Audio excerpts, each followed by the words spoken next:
Hello, welcome back. This is Elise from Elise's Sapphic, and today we are going to be reading. Yes, we are going to be reading.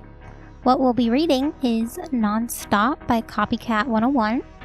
It is a Danganronpa fanfiction. It is, let's see, what's the summary?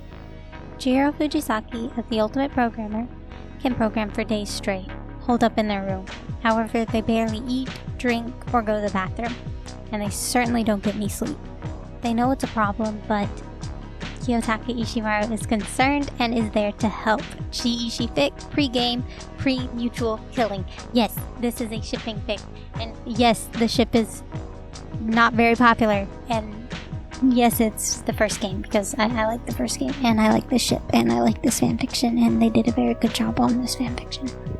This is like my fourth time trying to record because my cat won't shut up, so I have now migrated into the closet to hide from him because he will not fucking hush, and I don't have time for this.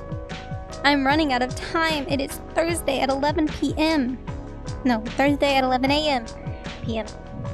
It is Thursday at 11 a.m. and this video goes up tomorrow, and I still gotta edit it and everything. Like, bitch, you gotta shut the fuck up. I don't got time. I don't know if I'm gonna split this into parts. It is about 4,000 words long, and I've also never done this before, so I can't make any promises about it being good. To which, I'm sorry, but if this doesn't work out, it's going up anyway. Because I'm out of time. And I've already tried to record like 4 different things, trying new things, and I didn't like any of them. Like, I tried to do a reaction video and I didn't like it. I tried to do a list video and I'm just like, oh, no. But yeah, whatever. We're here. This is fine. This is fine. We're here. It's okay. I just hope my voice doesn't run out because I have already tried recording this a couple times. At the very least, though, it does mean that this first part is probably going to sound nice because I've already read it 5 times.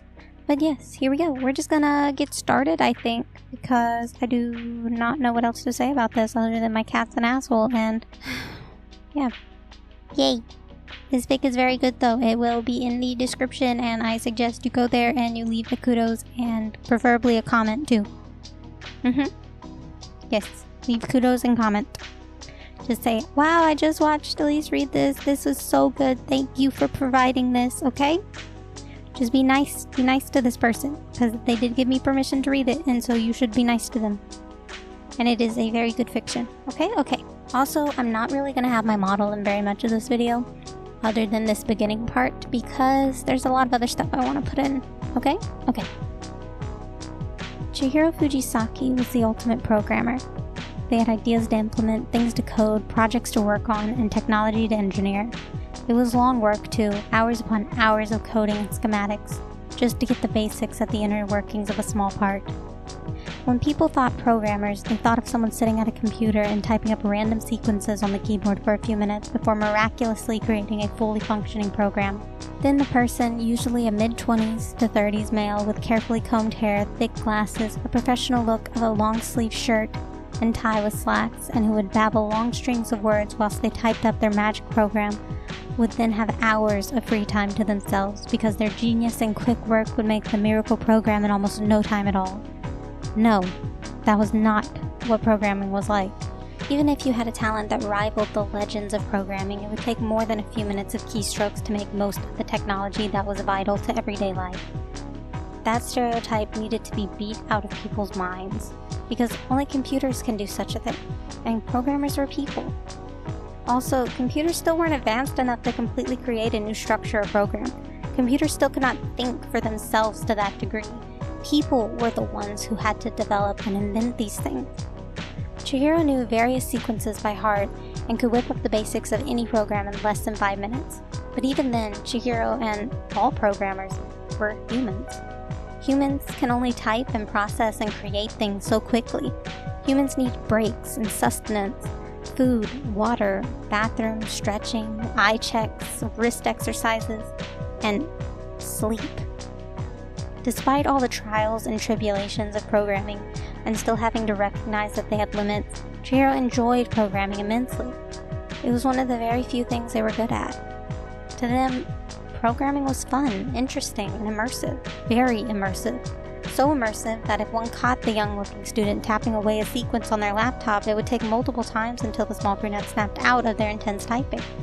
So immersive that Chihiro would go up to almost a full week with barely any food or sleep while lost in their programming. If Chihiro wasn't already naturally frail, such negligence of their body and limbs would certainly make them weak. But Chihiro wouldn't care. Oftentimes, it was their job. Other times, it was just something fun, or a personal project. No matter what, programming and any problems that came with it was what the tiny brunette embraced. So it was no surprise that little Chihiro Fujisaki spent the entirety of this weekend holed up in their room programming. Once the bell rang on Saturday, this tiny student had bolted like a frightened mouse to their room. They turned down various invitations for activities or social events during school so that they would have as much time as possible for themselves. When it hit 6 in the evening that Saturday, the brunette already had all of their homework done and out of the way. With a stretch, they got all of their kinks out of their system before putting away their homework and textbooks and pulling out their trusty laptop from their bag. They started up the program on their laptop for a very vital project they got in commission to work on by a large electronics company. The project was to make a fully functional, intelligent, artificial intelligence that surpassed all others in the market. Chihiro went and prepared themselves for the long session ahead. The bathroom door was left ajar with the nightlight on. They had a large pack of sandwiches by the desk, ready for possible consumption. A fourth of their desk was quickly covered with snacks of various types and calorie counts. And the other fourth of the desk was soon covered with bottles of water, energy drinks, and prepackaged iced coffees. And they changed into a more comfy outfit of a t-shirt and baggy lounge pants. Once Chihiro got older, their tolerance for having little sleep grew, and so did their wisdom. Having snacks and heavy caffeine drinks ready was something they picked up. It gave them more energy to keep working, and it was healthier than no food or drinks whatsoever, as Chihiro would become so inattentive that they would never get up to eat or drink. They also learned to program with the most comfortable and least amount of clothing possible, and to always have a light source by the bathroom, or else they would smack into multiple walls or pieces of furniture. Finally, the preparations were complete. With a determined nod of the head, followed by the cracking of their neck and knuckles, the little programmer started to back up the files to start working. By 6 in the morning on Sunday, 12 full hours in, Chihiro had already drunk 2 bottles of water, 2 iced coffees, downed 3 candy bars, and had haphazardly eaten a ham sandwich while having an energy drink. They only took a 5-minute break around 6 hours in to stretch and went to the bathroom around the 10th hour in. And still, the little programmer kept at it. By 6 in the afternoon, 24 full hours in, Chihiro's sight had started to become disoriented. They gulped down an iced coffee around 14 hours in, and then another on their 20th hour. They'd also drunk 3 energy drinks, finished off half of their snacks, and abandoned a half-eaten sandwich long ago. They hadn't slept the entire 24 hours. Their eyes hurt, and it became hard to blink. Around the 21st hour, they stumbled off to the bathroom again, not even bothering to close the door, and stumbled back out in their stained and ruffled t-shirt and their pants discarded. And still, the little programmer kept at it.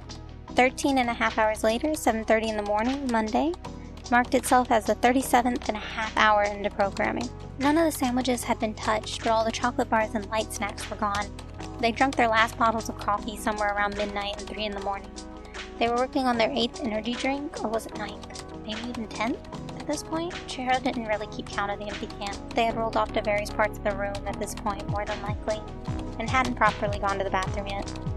They were too immersed into their coding that they simply peed in an empty coffee bottle, but was at least attentive enough to throw it in the trash bin next to the desk so they wouldn't actually drink their own piss if they picked the bottle back up again. They didn't even remember when this was, but it was sometime between 24 and 37 and a half hours, definitely. Oh, and they haven't slept a wink. Whenever they started to nod off, the program would simply slap themselves, take a long swig of an energy drink or coffee, and turn on some loud music to keep themselves going. Mostly punk rock that Leon had given them. Sleep is for the weak, they would murmur to themselves hoarsely. They also barely said a word the entire time. They were running low on energy. They probably looked like complete crap, or like they were a zombie. It was all atypical symptoms, actually. Most would loathe themselves and their life decisions if they put themselves through what Chihiro would. All that work, with little sleep, only sugar and caffeine to keep you going for 24, 36, 48 or more hours. But this was what true programming was like. What the ultra-dedicated programmers put themselves through, what anyone dedicated to some activity that was important to them would do, actually, or a good portion of the teenage population.